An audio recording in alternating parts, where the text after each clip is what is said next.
Ravi de vous retrouver pour le point de l'actualité sur Sud Télévision. Mesdames, Messieurs, voici les titres du journal. Le sit-in des enseignants du supérieur prévu pour ce jeudi 21 mars au ministère de l'Enseignement supérieur a été empêché par les forces de l'ordre. Néanmoins, l'intersyndicale a fait une déclaration dont vous aurez la teneur dans un instant.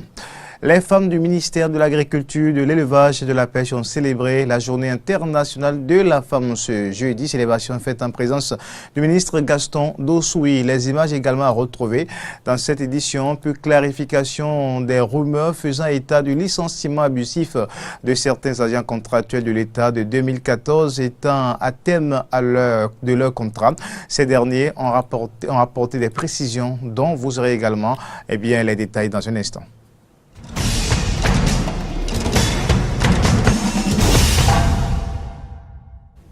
Eden Info, merci de nous rejoindre. Les femmes du ministère de l'Agriculture, de l'Élevage et de la Pêche ont célébré la Journée internationale de la femme ce jeudi. C'était en présence du ministre Gaston Dossoui. Horacia Djodji, Dedi Maroya pour le reportage. Les femmes du ministère de l'Agriculture, de l'Élevage et de la Pêche ont célébré en différé la Journée internationale de la femme. Réunies ce jeudi 21 mars 2019 autour de leur ministre de tutelle, elles ont tenu à marquer cet événement du 8 mars qui commémore l'expression des droits des femmes. Et les réflexions au cours de cette rencontre ont tourné autour du thème « Égalité genre pour ligne de pensée du secteur agricole, innover pour le changement ». Occasion de faire le bilan des prouesses réalisées au profit des femmes dans le domaine agricole au Bénin. Dans le domaine du secteur agricole, les femmes ont de plus en plus accès à la terre, aux intrants agricoles. Elles sont de plus en plus présentes dans les instances de prise de décision.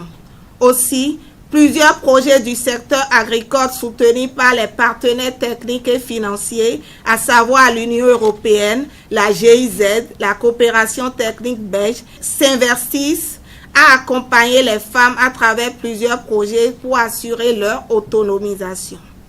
Dans son message à l'endroit des femmes, discours lu pour la circonstance par la secrétaire générale du ministère, Gaston Dossoui, ministre de l'Agriculture, de l'Élevage et de la Pêche, a exhorté les femmes à identifier les voies et moyens pour leur implication effective aux réformes en cours dans le secteur pour la promotion des filières agricoles. Chères femmes, vous savez que l'environnement institutionnel et organisationnel du secteur agricole a changé et est dans une phase de croisière dans les réformes engagées. Alors, je saisis donc cette occasion pour que vous meniez des réflexions objectives sur le rôle que vous devez jouer pour la réussite de cette réforme salutaire. Pendant 4 jours, des forains venus de plusieurs secteurs d'activité agricole animeront des stands. Il s'agira de l'exposition de produits agricoles et agroalimentaires avec un accent particulier sur les innovations faites dans la filière maïs. Le ministre de l'Agriculture, en compagnie de ces braves femmes du ministère, a visité les différents stands de la foire agroalimentaire organisée dans le cadre de la célébration de la Journée internationale de la femme. Le sitting des enseignants du supérieur prévu pour ce jeudi 21 mars au ministère de l'Enseignement supérieur de la recherche scientifique n'a pas pu avoir lieu.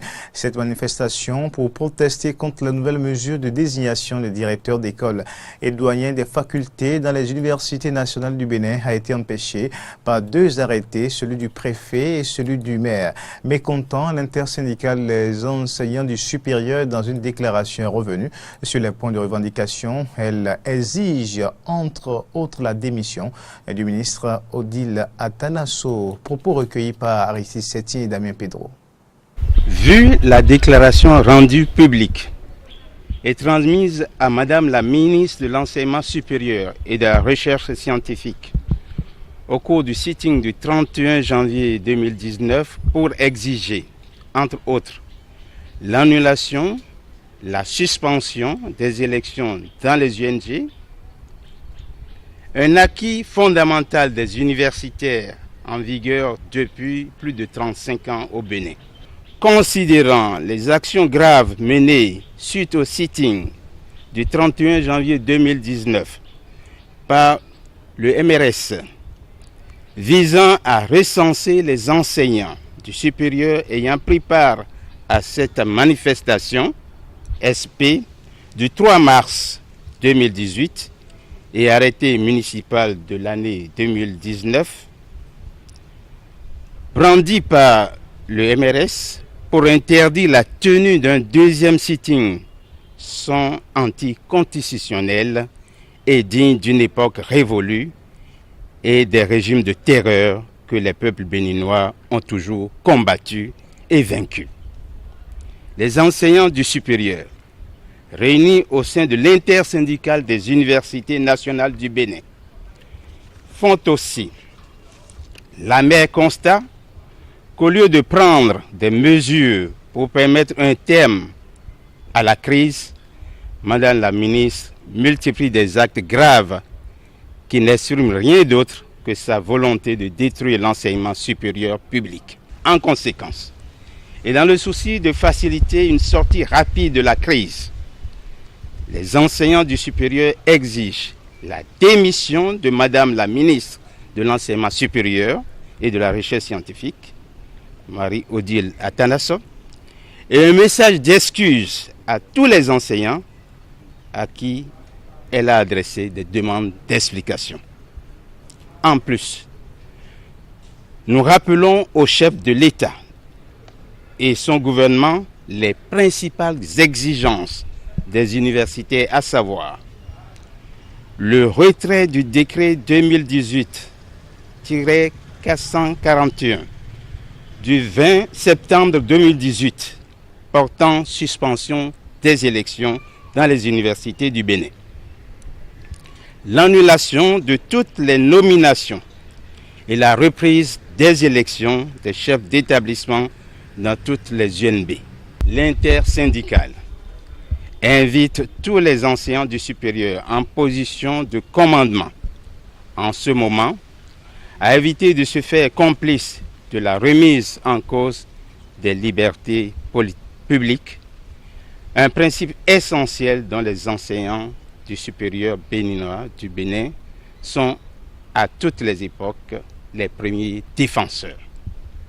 En tout état de cause, les enseignants du supérieur sont prêts à doter dans les plus brefs délais toutes les entités de responsables légitimes afin de renouer avec le fonctionnement régulier de nos universités.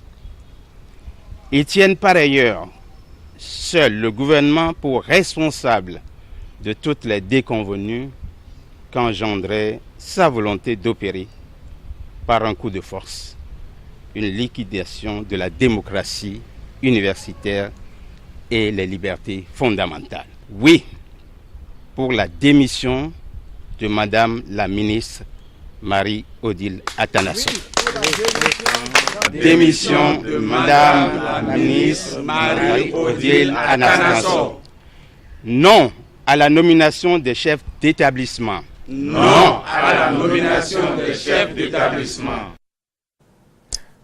Autre actualité, le gouvernement béninois a tenu sa séance hebdomadaire ce mercredi 20 mars 2019. Au cours de cette rencontre des ministres tenue par le chef de l'État, Patrice Talon, plusieurs décisions ont été prises. Suivons ici un extrait du compte rendu lu par le ministre du Tourisme, de la Culture et des Sports, Oswaldo Meki. Au cours de la séance, les décisions ci-après ont été prises. Au titre des mesures normatives, transmission à l'Assemblée nationale du projet de loi sur la biosécurité en République du Bénin. Ce projet de loi intervient pour tenir compte du respect par notre pays de ses engagements découlant de son adhésion au protocole de Cartagena sur la prévention des risques biotechnologiques relatifs à la Convention sur la diversité biologique. L'objectif visé par le dit protocole est de contribuer à assurer un degré adéquat de protection pour le transfert, la manipulation et l'utilisation sans danger des organismes vivants modifiés résultant de la biotechnologie moderne en raison des risques que ceux-ci peuvent comporter pour la conservation et l'utilisation durable de la diversité biologique d'une part et la santé humaine d'autre part du fait des mouvements transfrontaliers. En définitive, l'adoption de ce texte par l'Assemblée nationale permettra à notre pays de se doter d'une législation pertinente en matière de biosécurité. Le Conseil des ministres a par ailleurs adopté les décrets portant modification de ceux relatifs aux attributions, organisation et fonctionnement du Centre national hospitalier et universitaire Hubert Koutoukou-Maga, attribution, organisation et fonctionnement des centres hospitaliers et universitaires en République du Bénin, ainsi que le décret portant nomination des membres du Conseil national d'aménagement du territoire. Au titre des communications, appui à la commune des Agégués pour la réalisation d'infrastructures d'assainissement de base et de désenclavement. De par sa situation lacustre, cette commune a un besoin considérable de services d'assainissement et d'hygiène appropriés à travers l'amélioration du cadre et des conditions de vie des populations. De plus, l'état dégradé des routes rend la commune inaccessible en toute saison. Des visites de terrain d'équipes pluridisciplinaires ont confirmé l'urgence d'une intervention de la part du gouvernement pour sortir cette localité de la précarité. L'étude de faisabilité, diligentée par le chef de l'État à cette fin, a permis d'aboutir à l'élaboration d'un projet comportant 2 volets. Le premier volet porte sur l'assainissement de base et consiste en la réhabilitation et en la construction de plusieurs dizaines de lieux d'aisance. Quant au second volet, il prend en compte le désenclavement à travers l'aménagement des voies de desserte d'une longueur de 13 km 600 et concerne les tronçons Agbonjedo à Kodji et Kodjizou à Kodji, ainsi que la construction et la réhabilitation de plusieurs dallos. Contractualisation en vue de la dématérialisation de la gestion des évacuations sanitaires. Dans le but d'optimiser sa collaboration déjà en cours avec Paris Hospital Foundation depuis janvier 2018, le gouvernement a décidé de dématérialiser tout le processus des évacuations sanitaires pour plus d'efficacité. La Fondation, ayant déjà une expérience affirmée en la matière avec ses hôpitaux partenaires, grâce à l'expertise de son associé technique Avantim, notre pays peut recourir à celui-ci à des conditions avantageuses. Le ministre de la Santé accomplira toutes les diligences nécessaires à cette fin. Au titre des rencontres et manifestations internationales, le Conseil des ministres a autorisé la participation du Bénin à la 7e édition de Africa CEO Forum les 25 et 26 mars 2019 à Kigali, au Rwanda. Depuis plusieurs jours, des informations issues de la presse et des réseaux font état du licenciement de certains agents contractuels de l'État de 2014. Ces derniers reconnaissent être à la fin de leur contrat mais apportent des clarifications au sujet de certains faits révélés dans la presse. On les écoute au micro et dans la télévision. Nous n'avons jamais été recrutés pour le centre des domaines. C'est vrai, nous ne sommes pas dans une position de force. Nous ne sommes pas en train de faire un bras de fer avec l'État. Mais qu'on ne nous dise pas que nous vous renvoyons à la maison parce que l'objet du contrat a disparu. Et c'est cela qui a fait en fait que nous sommes venus vers la presse. Parce que c'est des confrères à vous, je ne sais pas par quelle motivation ils le font, mais qui disent dans la presse que non, que c'est nous qui mentons, que nous avons accepté le consensus avec le ministre de l'économie et des finances de retenir la maison après le second contrat, de vous à moi. Qui, si c'était, peut trouver un travail et dit je suis d'accord pour rentrer à la maison. En 2015, lorsqu'ils ont lancé le concours qui a été annulé en 2015, le concours a été lancé en tenant compte de notre présence dans la maison. Et si vous voyez, nous avons les documents par rapport à ça où ils n'ont pas demandé des contrôles des impôts, ni des PSA, ni des SASA, ni des SSA. Ça veut dire qu'ils reconnaissaient qu'on était dans la maison. D'où vient alors le fait de vouloir nous renvoyer aujourd'hui après 4 ans. Nous lançons un cri de cœur vers son Excellence M. Patrice Talon. Et nous nous demandons avec notre cœur de mère de voir la situation et de pouvoir nous sauver. Nous nous tournons vers lui. Nous avons des enfants à la maison. Nous sommes des mères de famille. Nos enfants ont besoin de nous. Nous avons besoin de cet emploi. 230 personnes qui perdent son emploi dans un pays. Vraiment, c'est comme si c'était des milliers de personnes qui sont dans des problèmes. La cérémonie officielle de remise et de lancement de la plateforme legis-sidige.bj, c'était ce mardi au Centre de documentation et d'information juridique à la Cour d'appel de Cotonou. Reportage Horacia Diodi. Le Bénin dispose désormais d'une plateforme des tests de loi, est la nom legis.sidige.bj. Cette base de données des tests de loi donne accès non seulement aux descriptions des lois promulguées au Bénin de 1960 à 2018, mais aussi à la version numérique des lois elles-mêmes qui y sont annoncées. Il s'est agi de faire un état des lieux sur l'utilisation de l'outil XO9, de répertorier les groupes de textes et lois en vigueur au Bénin, de concevoir une application permettant d'indexer les textes et lois et de les mettre en ligne, de faire une description archivistique de la base d'information, d'organiser l'enregistrement des données dans la base, de numériser les documents existants. Lancée ce mardi 19 mars 2019, cette plateforme a été remise officiellement au Centre de documentation et d'information juridique CEDIGE, une structure du ministère de la Justice qui s'occupe de la préservation et de la promotion du patrimoine documentaire juridique du Bénin. Cette dimension de la mission de divulgation des textes juridiques a fait défaut pendant longtemps et objet de toutes les critiques.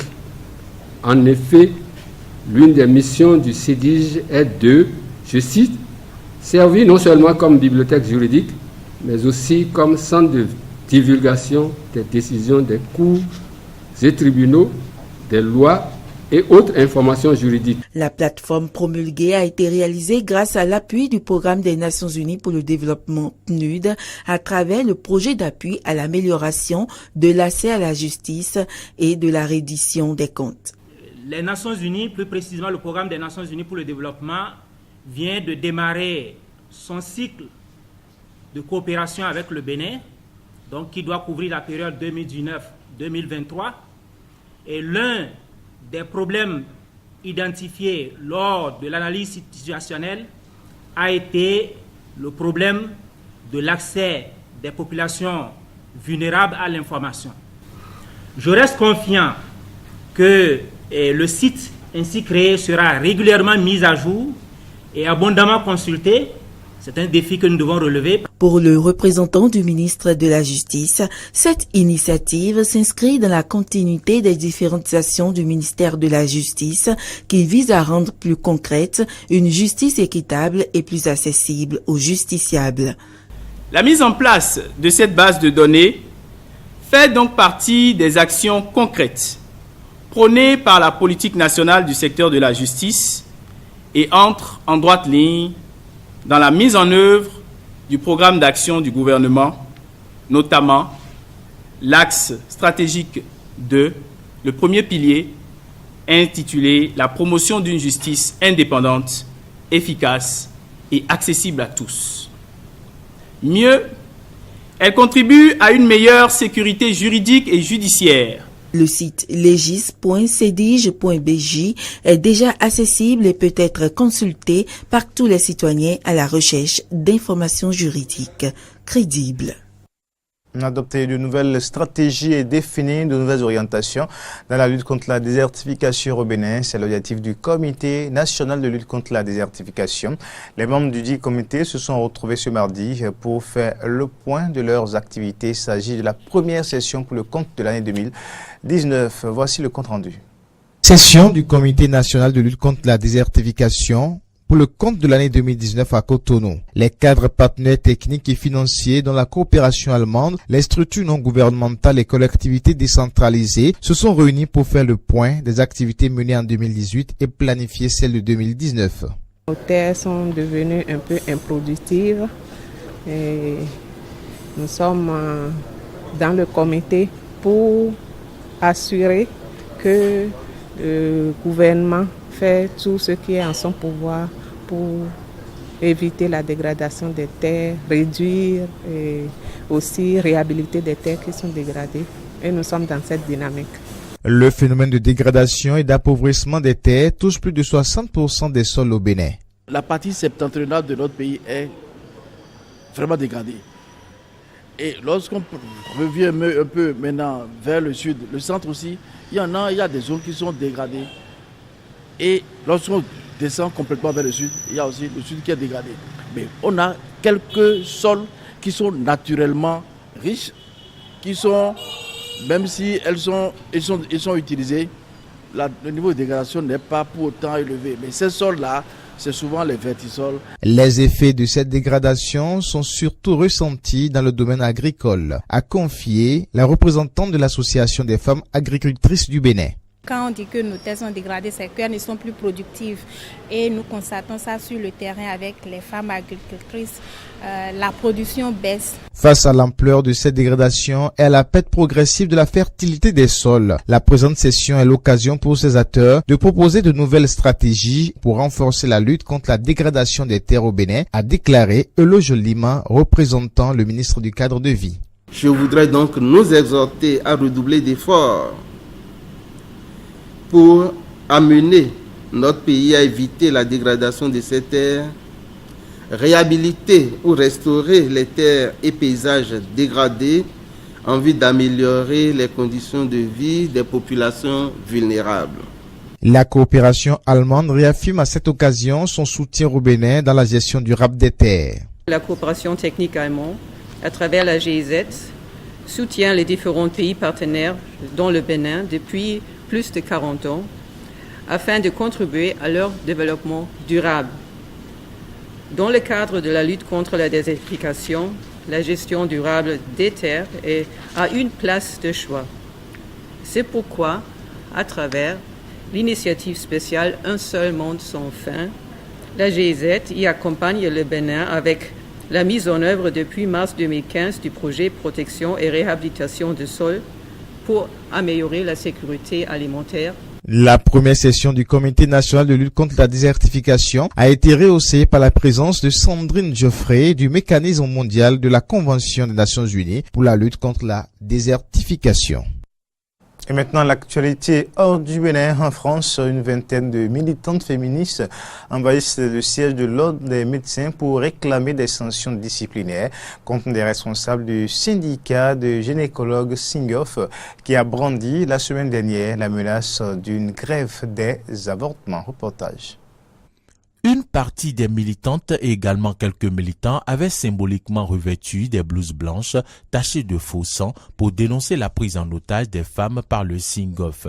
Libérez nos IVG, scandaient les manifestantes qui portaient des pancartes proclamant « Respecte mes droits » ou « Gare à toi ». Simone n'est plus là, mais nous on veille, ou encore un conseil, mettez de l'ordre. Le syndicat avait fait machine arrière le lendemain en affirmant qu'il ne comptait pas arrêter la pratique des IVG. Mais son initiative avait suscité de vives réactions, y compris de l'Ordre des médecins, et qui avait fermement condamné une menace totalement contraire à la déontologie médicale et pointé les conséquences potentiellement dramatiques d'un passage à l'acte. Et la cause me paraît importante, d'autant plus en tant qu'homme, il s'agit de soutenir les femmes et leurs droits, et la garantie de leurs droits surtout, puisque là c'est ce qui est mis en cause, c'est la possibilité de choisir entre avoir un enfant ou ne pas en avoir au moment où on veut. Voilà. Mi-figue, mi-raisin, alors effectivement, ils étaient là, ils ont bien précisé qu'ils nous soutenaient dans notre démarche, il y a même le président qui a pris la pancarte, etc. Maintenant, nous, on ne peut pas juste se contenter de mots, donc on va voir s'il y aura vraiment une vraie volonté à nous soutenir pour que le Singoff soit assez sanctionné, assez inquiété, pour que plus jamais il n'engage de telles actions dangereuses pour les femmes qui veulent avorter. Toutefois, pour les manifestants mobilisés lundi, une telle prise de position ne suffit pas. En plus de condamner, l'Ordre des médecins doit sanctionner les manquements à la déontologie, a dit la militante féministe Anaïs Leleu. Et selon cette militante, près de 12 000 personnes ont d'ailleurs envoyé un mail à l'Ordre des médecins via un formulaire en ligne pour demander les sanctions qui s'imposent selon elle, notamment contre le président du Singoff, le docteur Bertrand de Rochambeau. Déjà à l'origine d'une vive polémique en septembre lorsqu'il avait assimilé l'IVG à un homicide. L'Ordre des médecins est la seule instance habilitée à prendre de réelles sanctions à l'encontre de ces gynécologues, de ces médecins qui ont lancé cette idée de menace à l'IVG. Or, ils se sont contentés d'un communiqué qui condamne cette menace. Pour nous, ce n'est pas suffisant. Pour nous, le Conseil de l'Ordre des médecins doit faire le travail qui est le sien, à savoir sanctionner les manquements à la déontologie, sanctionner les violences que des médecins pourraient infliger aux patients. Et en l'occurrence, pour nous, ils ne font pas ce travail. Bien compris. Je ne peux pas préjuger d'une sanction, d'une décision d'un tribunal. Bien sûr. Non, c'est pas blablabla. Contrairement, je vous donne pas mes choix personnels, si vous permettez. Bon, j'aurais pu être avec vous avec une pancarte. D'accord. Venez. Après avoir fait irruption de manière un peu mouvementée au siège parisien de l'Ordre des médecins, les manifestants ont eu un temps d'échange dans un couloir avec le secrétaire général de l'Ordre, le docteur Walter Vorer. Et puis, la première ministre de Nouvelle-Zélande a annoncé jeudi l'interdiction des armes semi-automatiques et fusils d'assaut alors qu'étaient inhumées de nouvelles victimes de tueurs des mosquées, dont un adolescent qui rêvait d'être gardien de but à Manchester United. 50 fidèles ont été abattus il y a près d'une semaine par le suprémaciste blanc breton Tarrant dans 2 mosquées, la plus grande ville de l'île du Sud. Un massacre qu'il a filmé et diffusé en direct sur Facebook. Réaction maintenant de certains acteurs politiques. Nous avions tous lancé des pétitions parce que nous voulions voir un changement significatif de nos lois sur les armes et pour s'assurer que la signature en moins d'une semaine est un signal clair que la communauté est prête pour ce changement. Et nous avons le devoir de répondre à la violence par la non-violence et je pense que vous verrez le Parlement agir précisément là-dessus dans un avenir très proche. Je ne comprends pas pourquoi les Néo-Zélandais ont accès à des armes spécialement conçues pour tuer d'autres êtres humains dans des ventes au public. Fin de cette édition, mesdames, messieurs. Merci de l'avoir suivi. Passez d'agréables moments en compagnie de nos programmes. Au revoir.